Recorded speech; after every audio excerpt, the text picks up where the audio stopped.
इन दिनों शहर से बेलमुंडी पहुंचने वालों की संख्या लगातार बढ़ती ही जा रही है। इन विदेशी प्रवासी पक्षियों को करीब से निहारने का लोभ लिए लोग खींचे चले आ रहे हैं। इन्हें कैमरों में कैद करने की ललक के साथ प्रोफेशनल और अमेचोर कैमरामैन भी लगातार पहुंच रहे हैं, जो हर क्षण को तस्वीरों में कैद करने को आतुर हैं। सबकी ख्वाहिश है कि उन्हें प्राकृतिक अवस्था में छोड़ा जाए और उनके लिए बेहतर व्यवस्था की जाए, ताकि उनका यहाँ आना हर साल इसी तरह जारी रहे। मध्य एशिया और यूरोप से आने वाले स्टार्लिंग है, जिसे गुलाबी मैना भी कहा जाता है। ये भारत में आने वाले सबसे पहले प्रवासी पक्षी हैं और इन दिनों ये वापस जाने की तैयारी में है। बेलसरी जो है ये गांव, इनका एक स्टेशन है, जंक्शन है। यहाँ ये सब मिलते हैं और यहाँ से ये कूच करते हैं। ये जो पीपल का पेड़ है और ये पीपल का पेड़, पहले ये लोग यहाँ रुका करते थे और ये पेड़ एक मर गया और दूसरा इनकी जो चिन्ह है ये भी अब खत्म हो रहा है। यहाँ ये डिस्टर्ब बहुत हुए थे। अभी वन विभाग वालों ने कुछ कदम उठाया है, जिसके कारण अब ये पक्षी यहाँ रुकने लगे हैं। मैं यहाँ उस समय से आ रहा हूँ जिस समय पक्षी आना शुरू किए थे। इस साल, पिछले साल बहुत ज़्यादा खलल पहुँचा था, तो उसके बाद वाले ईयर ये लोग नहीं आए।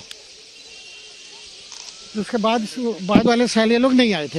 इस बार चूँकि खलल नहीं हो रहा है और पक्षी आ रहे हैं और वन विभाग वाले बहुत सक्रिय हैं और केवल छायाकार लोगों को ही अंदर आने दे रहे हैं।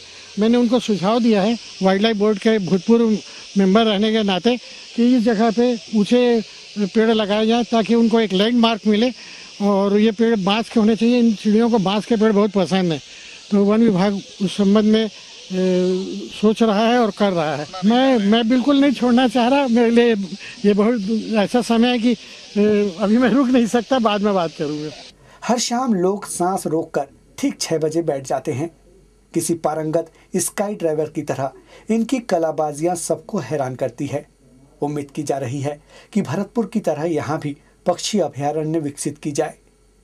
सुना था कि भरतपुर करके जो एक जगह है, वहाँ पे प्रवासी पक्षी डेरा डालते हैं और ये बिलासपुर का और छत्तीसगढ़ का सौभाग्य है कि इन पक्षियों को यहाँ के एनवायरनमेंट में पता नहीं क्या पॉजिटिव चीज़ दिखी कि पिछले 3 सालों से वो यूरोप से इतनी दूर से प्रवास करके और यहाँ आते हैं और इनका झुंड का लाखों के एक साथ झुंड और एक भी आपस में टकराते नहीं हैं।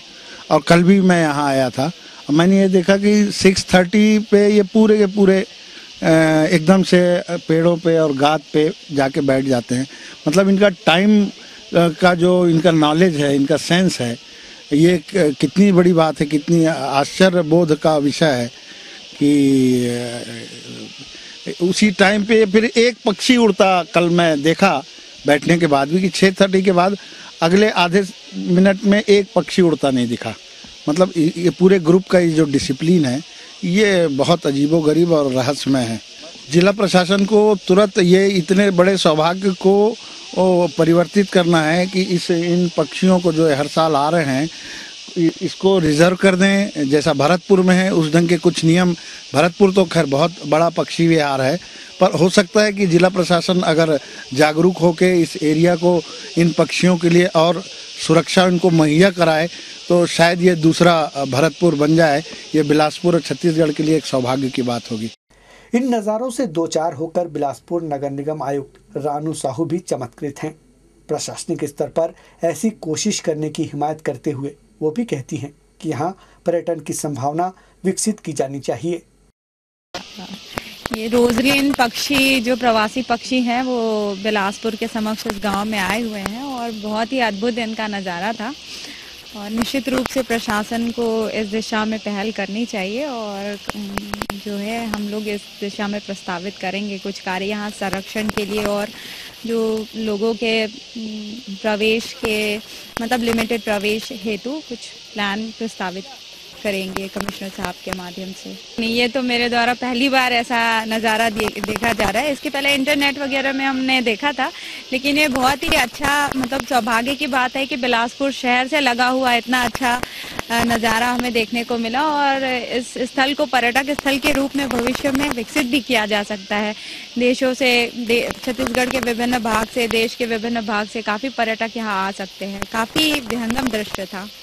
इन दिनों सबसे मुख्य चिंता का विषय वो शिकारी हैं जो गुलाबी मैना के प्रवास को शिकार के लिए बेहतर अवसर के रूप में देखते हैं। पूरा इलाका असुरक्षित होने की वजह से शिकारियों के लिए स्वर्ग बन सकता है।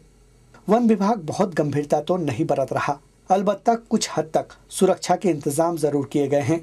साथ ही योजना है कि यहाँ हजारों की संख्या में बांस के पेड़ लगाए जाएंगे, जिससे कि रोजी स्टर्लिन को प्राकृतिक आवास उपलब्ध हो सके। इस दौर में तो एक भी परिंदा दिख जाए तो किस्मत पर रश्क किया जा सकता है, लेकिन बेलमुंडी में तो जैसे लॉटरी ही निकल आई है। इस कदर इन खूबसूरत परिंदों को कलाबाजियां करते निहारना और उनका कलरव सुनना सचमुच सौभाग्य का विषय है। यहाँ के लोग किस्मत वाले हैं कि उन्हें कुदरत ने ही ये अवसर दिया है। बस इस अवसर को सहेजना होगा ताकि कहीं ये परिंदे यहाँ से रूठ न जाए।